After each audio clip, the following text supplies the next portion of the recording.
దేశంలో రైల్వేస్ కానీ, హైవేస్ కానీ, రోడ్వేస్ కానీ, ఎయిర్వేస్ కానీ ఏ రకంగా ఇవాళ ఈ 10 సంవత్సరాల కాలంలో లక్షల కోట్ల రూపాయలు వెచ్చించి ఈ యొక్క అభివృద్ధి చేపడుతూ యువతకు ఉపాధి ఉద్యోగాలు కల్పిస్తూ ఏ రకమైనటువంటి ఏదైతే ఈశాన్య రాష్ట్రంలో ఏదో ఢిల్లీకి దూరంగా ఉన్నామని లేదా భారతదేశంలో అంతర్భాగం కాదనే భావంతో ఉన్నటువంటి వాళ్ళకు కూడా ఇవాళ ఈశాన్య భారతదేశంలో అభివృద్ధి చూపించి అక్కడ రైల్వే లైన్లు, ఎయిర్పోర్ట్లు, అక్కడ విద్యా సంస్థలు నెలకొల్పి ఇవాళ వాళ్ళు కూడా గర్వపడితే ఇవాళ వాళ్ళంతా ఉన్నారు. ఇవాళ మోదీ నాయకత్వంలో 8 రాష్ట్రాలు, ఈశాన్య రాష్ట్రాలు మోడీ గారిని ఇవాళ 2 సార్లు గెలిపించడమే కాకుండా ఆ 8 రాష్ట్రాల్లో అష్టలక్ష్మి లాంటి రాష్ట్రాల్లో 6 రాష్ట్రాల్లో ఇవాళ బీజేపీ అధికారులు ఉందంటే కేవలము మోదీ గారి యొక్క అభివృద్ధి ఎజెండా తప్పితే ఇతరత కాదు. ఇవాళ తెలంగాణలో కూడా మనం చూస్తూ ఉన్నాం ఏ రకమైన అభివృద్ధి. పెద్దగా ఇక్కడ ప్రజలు మనం ఆదరించి గెలిపించకపోయినప్పటికీ కూడా ఇవాళ నరేంద్ర మోడీ గారు చేసే అభివృద్ధి. నరేంద్ర మోడీ గారు ఎన్నికల వరకే రాజకీయాలు, ఎన్నికల తర్వాత టీమ్ ఇండియాగా పనిచేయాలి.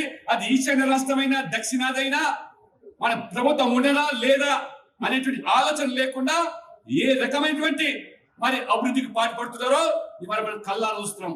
తెలంగాణలో నేషనల్ హైవేస్ ఇవాళ 1,40,000 కోట్ల రూపాయలతో ఇవాళ హైవేస్ దేశంలోనే ఈ జాతీయ రహదారుల్లో 2వ స్థానంలో ఉన్నాయి. ఇవాళ రైల్వేస్, ఇవాళ రైల్వే ప్రాజెక్ట్స్ ఉమ్మడి ఆంధ్రప్రదేశ్ లో అత్యధికంగా 800 కోట్ల బడ్జెట్ మనకు కల్పిస్తే ఒక సంవత్సరంలో యూపీఏ హయాంలో ఇవాళ నరేంద్ర మోడీ ప్రభుత్వంలో ఇవాళ మన తెలంగాణకు మొన్న గత బడ్జెట్ లో ఈ సంవత్సరం కేవలం తెలంగాణకు మాత్రమే 5,071 కోట్ల రూపాయలు రైల్వే బడ్జెట్ కోసం కేటాయించారంటే ఒక్కసారి ఆలోచన చేయండి. వాళ్ళు కాంగ్రెస్ కేంద్రంలో అధికారంలో ఉండి మన్మోహన్ సింగ్ ప్రధానమంత్రిగా ఉండి కేసీఆర్ గారు ఆనాడు ఆ కాంగ్రెస్ ప్రభుత్వంలో మంత్రిగా ఉండి బీఆర్ఎస్ కాంగ్రెస్ 2 పార్టీలు రాష్ట్రంలో కేంద్రం ఉన్నప్పటికీ ఏ రకంగా తెలంగాణకు ఒరగబెట్టిందో ఇవాళ ఇది మచ్చుగా 800 రూపాయలు మీరు 800 కోట్లు మీరు ఉమ్మడి ఆంధ్రప్రదేశ్ ఇస్తే ఒక తెలంగాణకే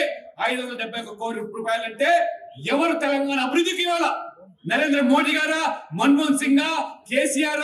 ఒకసారి మీరు ఆలోచన చేయండి. అందుకని ఇవాళ రైల్వేలు ఇవాళ కిషన్ రెడ్డి గారు ఒక పార్లమెంట్ సభ్యునిగా, కేంద్ర మంత్రిగా సికింద్రాబాద్ అత్యంత ఆధునికరమైనటువంటి రైల్వే స్టేషన్ గా తీర్చిదిద్దడానికి 571 కోట్ల రూపాయలు మంజూరు చేసి ఇవాళ అంతర్జాతీయ స్థాయిలో ఒక రైల్వే స్టేషన్ నిర్మాణానికి దోహదపడుతుంది. వరంగల్లో ఏ రకంగా వ్యాగన్ మ్యానుఫ్యాక్చరింగ్ కంపెనీ పెట్టి ఉపాధి కల్పించి ఏ రకంగా ఇవాళ ఒక భవ్యమైనటువంటి దివ్యమైనటువంటి ఇక్కడ మరి కంపెనీ ఏర్పాటు చేశారంటే అది రైల్వే ప్రాజెక్ట్ లో ఇది అంతర్భాగం. రైల్వే బ్రాడ్ గేజ్లు, ఎలక్ట్రిఫికేషన్, గేజ్ మార్పిడ్లు. ఈ రోజే ప్రధానమంత్రి గారు దేశం మొత్తం మీద కూడా 41,000 కోట్ల రూపాయలతో అత్యంత ఆధునికమైన రైల్వే స్టేషన్ల యొక్క ఇవాళ అభివృద్ధి కోసం కొన్ని 544 రైల్వే స్టేషన్లకు ఇవాళ ప్రారంభోత్సవం చేశారు. తెలంగాణలో 15 ఇవాళ రైల్వే స్టేషన్లు ఇవాళ ఉన్నటువంటి రైల్వే స్టేషన్ అత్యంత ఆధునికరణ చేయడానికి బేగంపేట ఇవాళ రైల్వే స్టేషన్ ఉదయం గవర్నర్ గారు మేము పాల్గొంటే ఆశ్చర్యం. మోదీ గారు ఈ యొక్క 41,000 కోట్లు అంటే తెలంగాణకు 230 కోట్ల రూపాయలతో ఈ యొక్క రైల్వే స్టేషన్ ఆధునీకరణ చేస్తా ఉన్నాం. అనే తెలంగాణ ప్రజల పట్ల ఎంత మమకారం ఉంది, తెలంగాణ అభివృద్ధి పట్ల ఎంత చిత్తశుద్ధితో మోదీ గారు వివరిస్తున్నారో మీరు ఆలోచన చేయండి. ఇది మిగతా పార్టీలకు మోదీ గారికి ఉన్న తీరు. ఇంకా విచిత్రం ఏంటంటే నరేంద్ర మోడీ గారు గుజరాత్ కు ముఖ్యమంత్రిగా 3 పర్యాయాలు ఉన్నాడు. 13 సంవత్సరాలు ముఖ్యమంత్రిగా కొనసాగినారు.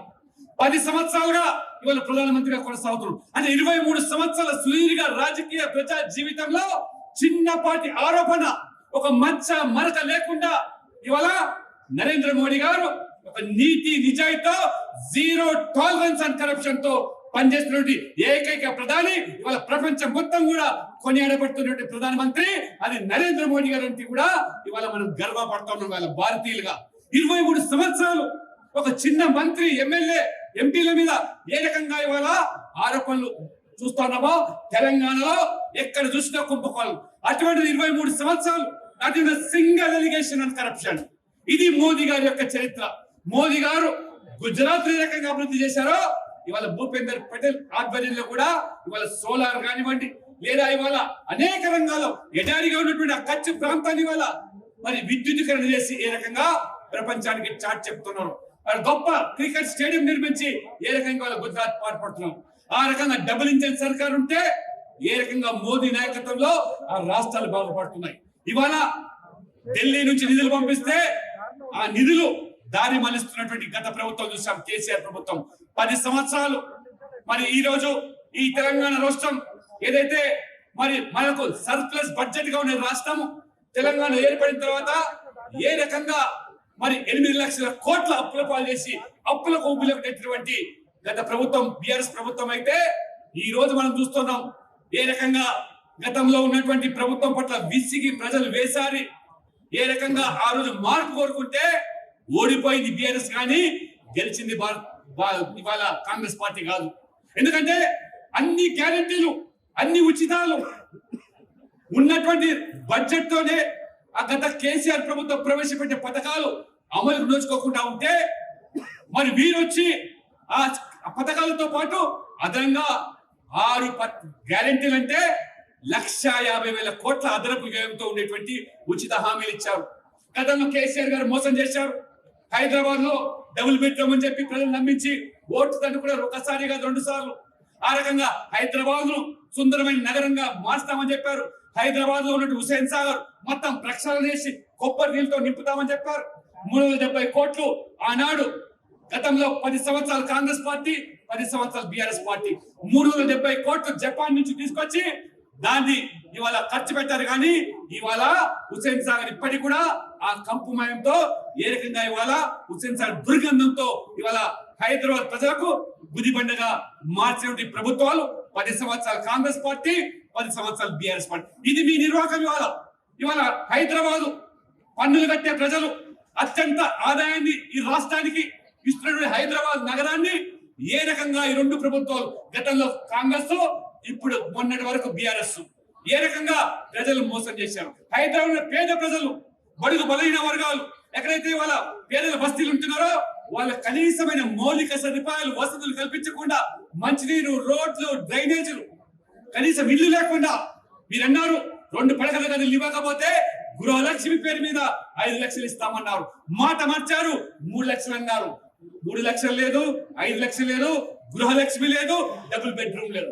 రేవంత్ రెడ్డి గారు ఎన్నికల ముందు చెప్పారు మీరు కాంగ్రెస్ పార్టీకి ఓటేయండి, గెలిపిస్తే హైదరాబాద్ లో ఇల్లు ఇవ్వకపోతే ప్లాట్లు ఇస్తామన్నారు. ప్లాట్లకు 5 లక్షలు ఇస్తా అన్నాడు.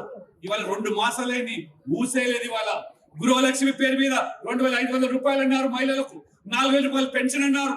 ఇవన్నీ కూడా ఓట్ల కోసం కక్కుర్తిపడి ఆ రకంగా ప్రజలు మోసం చేసి ఏ రకంగా ఇవాళ మళ్ళీ పార్లమెంట్ ఎన్నికల్లో కాంగ్రెస్ పార్టీ గెలిపిస్తే ఈ గ్యారెంటీ అమలు చేస్తారంట.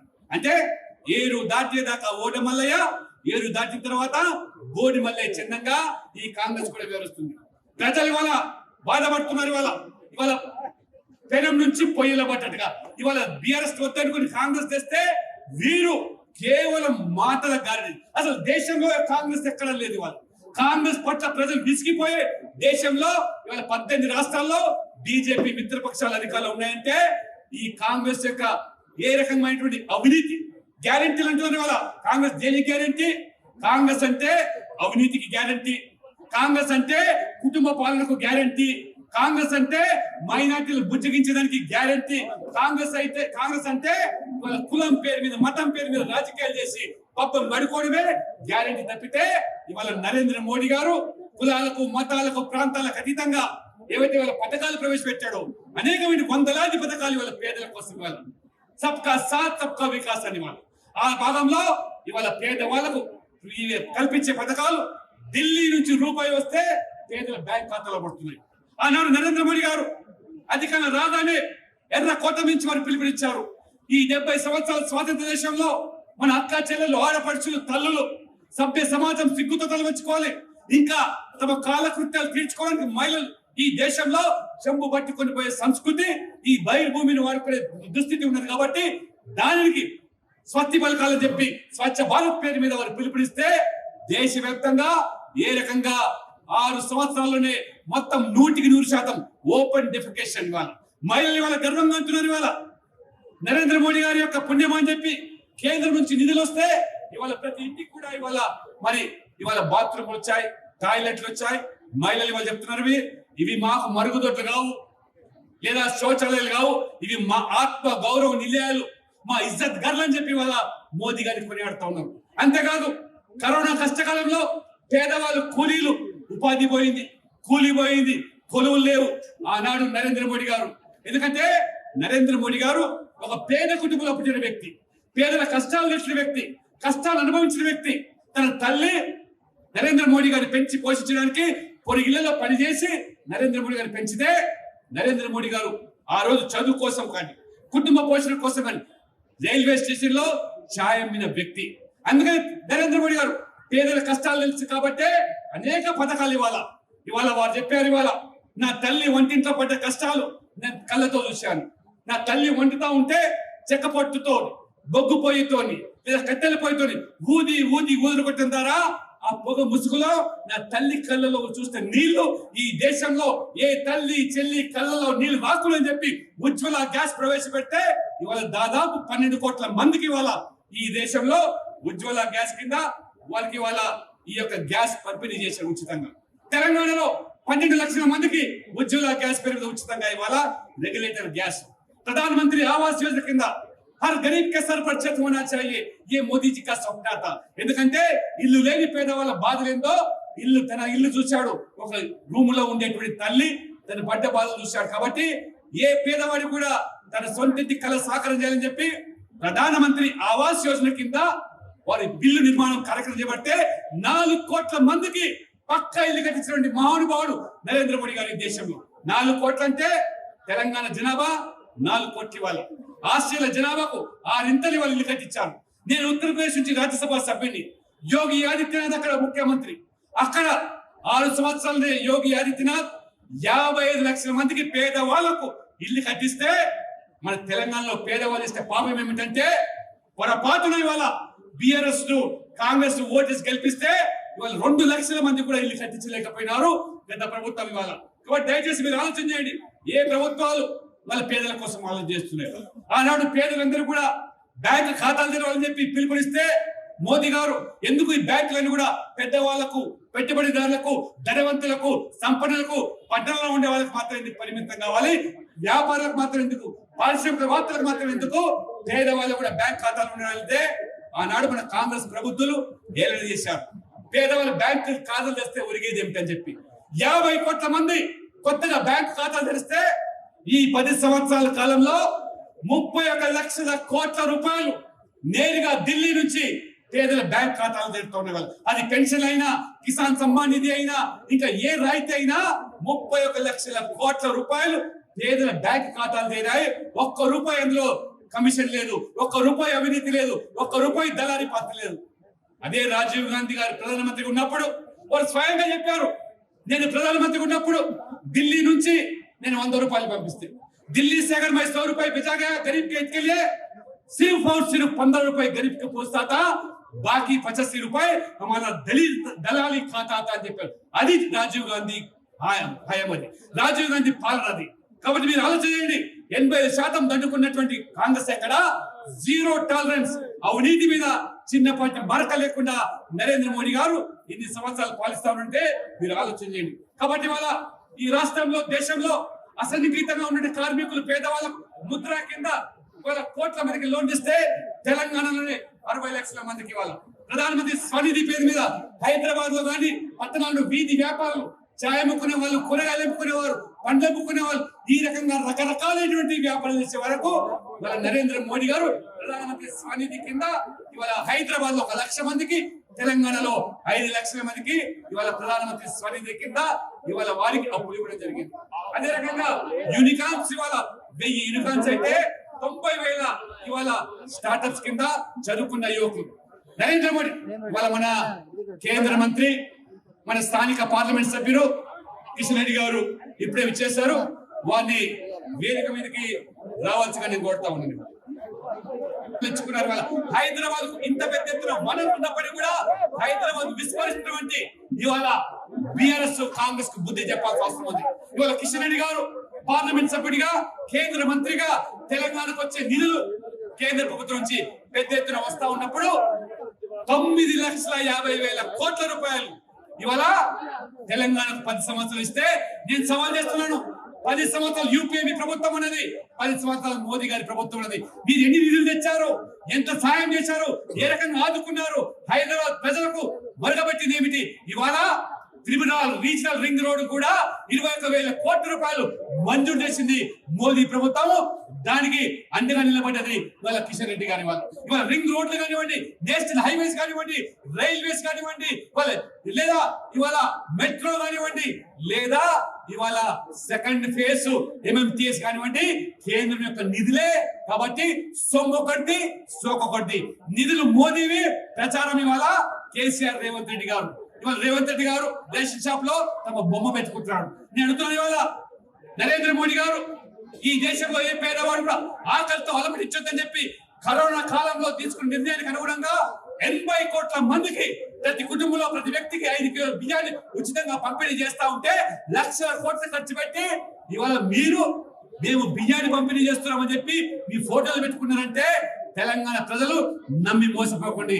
దయచేసి ఈ బీఆర్ఎస్ కానివ్వండి లేదా కాంగ్రెస్ కానివ్వండి, కేసీఆర్ ఇవాళ రేవంత్ రెడ్డి ఒక గూటి పక్షులే, తోడు దొంగలే. ఈ 2 పార్టీల DNA ఒకటే. ఇది బీఆర్ఎస్ కల్వకుంట్ల కుటుంబం కోసం పనిచేసే పార్టీ, కేసీఆర్ కుటుంబం కోసం పనిచేసే పార్టీ. కాంగ్రెస్ పార్టీ ఇవాళ కేవలం నెహ్రూ కుటుంబం కోసం పనిచేసే పార్టీ. కానీ నరేంద్ర మోడీ గారు ఈ దేశమే నా కుటుంబం, ఈ దేశ ప్రజలే నా కుటుంబ సభ్యులని చెప్పి ఈ దేశం కోసం పనిచేసేటువంటి నరేంద్ర మోడీ కావాలన్నా ఇవాళ నరేంద్ర మోడీకి సరిగ్గా వ్యక్తి ప్రధానమంత్రి ఎవరి కోసం ఆలోచన చేయని వాళ్ళ. కాబట్టి దయచేసి మీ బిడ్డల భవిష్యత్తు బాగుపడాలంటే నరేంద్ర మోడీకి ఓటేయండి. వాళ్ళ బిడ్డల భవిష్యత్తు కోసం అంటే ఆ పార్టీలో మీరు మద్దతు ఇవ్వండి. కేవలం కేసీఆర్ కుటుంబ బిడ్డల కోసమే లేదా ఇవాళ నెహ్రూ కుటుంబ బిడ్డల కోసం అంటే ఆ పార్టీలకు ఓటు చేయండి. కానీ ఇవాళ ప్రజలు దేశం మొత్తం మీద కూడా మోదీ వైపు చూస్తున్నారు. మోదీ అభివృద్ధి కావాలి.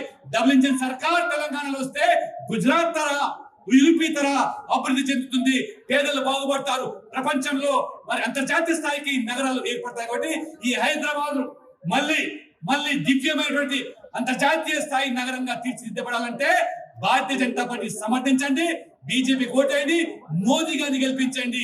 అందుకు ఇవాళ కిషన్ రెడ్డి నాయకత్వంలో ఉన్నటువంటి భారతీయ జనతా పార్టీ పెద్ద ఎత్తున మీరు ఆశీర్వదించి రాబోయేలో 17 స్థానాల్లో అత్యధిక సంఖ్యలో బీజేపీ అభ్యర్థులు గెలిపిస్తే కేంద్రంలో మోదీ గారికి అండగా బీజేపీ ఎంపీలు పెద్ద ఎత్తున నిధులు కాబట్టి తెలంగాణను కూడా భవిష్యత్తు తెలంగాణలో బీజేపీ ఈ 2 పార్టీలు కాదు. దయచేసి బీఆర్ఎస్ ముగిసిన అధ్యాయం అది. బీఆర్ఎస్ చరిత్ర ముగిసిపోయింది. త్వరలో ఆ పడవ మునిగిపోయింది బీఆర్ఎస్ ది. కాంగ్రెస్ పార్టీ కూడా మునిగిపోయే పడ కాబట్టి వికసించే కమలం బీజేపీది మాత్రమే. తెలంగాణలో భవిష్యత్తు బీజేపీది మాత్రమే. కాబట్టి మీరు సికింద్రాబాద్ పార్లమెంట్ లో ప్రతి ఒక్కరు కూడా కులము మతము వాటికి అతీతంగా అభివృద్ధి పేదల సంక్షేమం కావాలంటే బీజేపీకి ఓటేయండి, కమలం పువ్వు గుర్తు ఓటేసి గెలిపిస్తారని చెప్పి కోరుకుంటూ అదే లక్ష్యంతో ఇవాళ విజయ సంకల్ప యాత్ర 3వసారి నరేంద్ర మోడీ ప్రధానమంత్రి చేస్తే ప్రపంచంలోనే 3వ అతిపెద్ద ఆర్థిక దేశంగా తీర్చిదిద్దేది మోడీ గ్యారెంటీ అని చెప్పి ఈ సందర్భంగా తెలియజేస్తూ మీ అందరూ కూడా ఈ అవకాశం ఇచ్చినందుకు ధన్యవాదాలు చెప్తూ సెలవు తీసుకుంటాను. భారత్ మాతాకి జై శ్రీరామ్.